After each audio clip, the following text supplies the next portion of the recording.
En las primeras décadas del siglo XX, el mundo enfrentaba múltiples obstáculos que van desde la Primera Guerra Mundial hasta el surgimiento de la pandemia de gripe de influenza de 1918, conocida como la gripe española.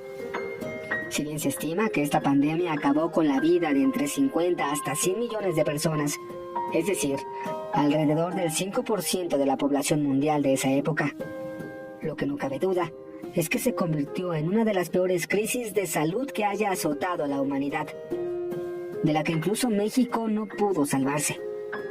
Y es que durante 1918, México enfrentó lo que podría considerarse un escenario apocalíptico, enfrentando la guerra, el hambre y la enfermedad.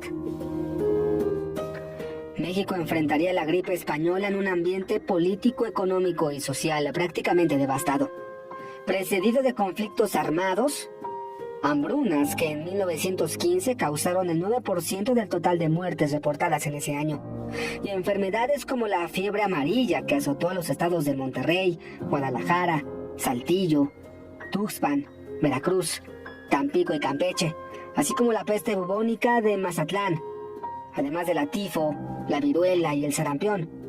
Fueron otras de las tantas epidemias que asolaron varias poblaciones del país.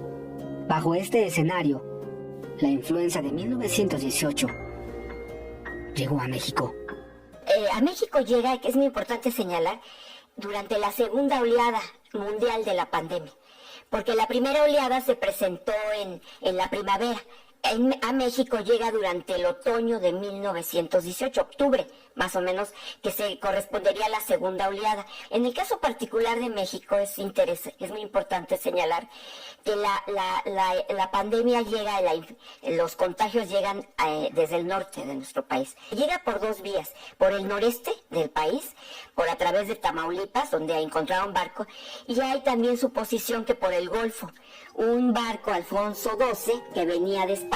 A principios de octubre de 1918, el brote de influenza llegó a México.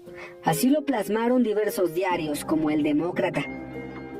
Los primeros casos se registraron en las poblaciones del norte del país, en los estados de Nuevo León, Tamaulipas y Coahuila.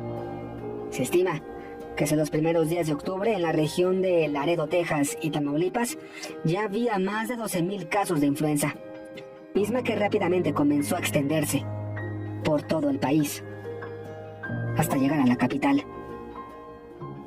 La reacción del gobierno, de un gobierno recién instaurado, ¿no? También hay que tomar en cuenta que llevaba unos pocos años, la experiencia que se había vivido antes, había sido, yo creo que importante, porque al frente ahora era el Consejo Superior de Salubridad, que dependía de la Secretaría de Gobernación. Haga de cuenta que era como la Secretaría de Salud actualmente que tenemos.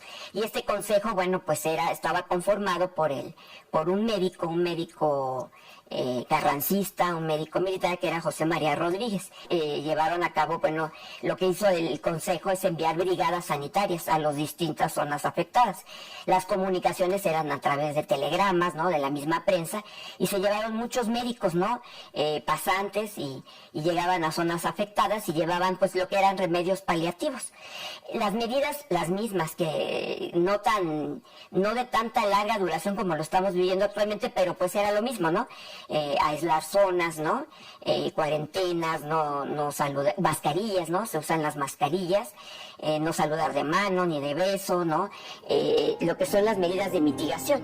Algunos registros periodísticos estiman que hacia mediados del mes de octubre de 1918, el país ya tenía hasta 60,000 contagios, y las muertes se contaban por cientos, todos los días. Las calles estaban desiertas. Apenas se deslizaba uno que otro curioso. Los comercios permanecían cerrados. La incertidumbre, el terror se escondían detrás de los balcones de las casas.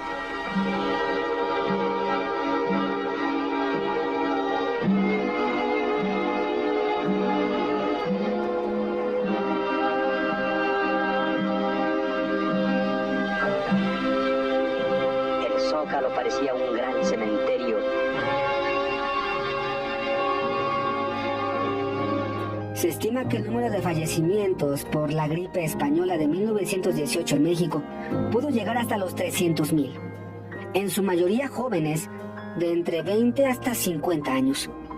Sin embargo, aún no se logra medir el impacto real de la pandemia, pues muchas muertes no fueron registradas por el virus de influenza, sino que eran registradas como por una simple gripe o neumonía, por lo que el número de fallecimientos por la pandemia pudo ser mayor, principalmente durante el mes de noviembre, hasta que en diciembre de 1918, la influenza española se fue.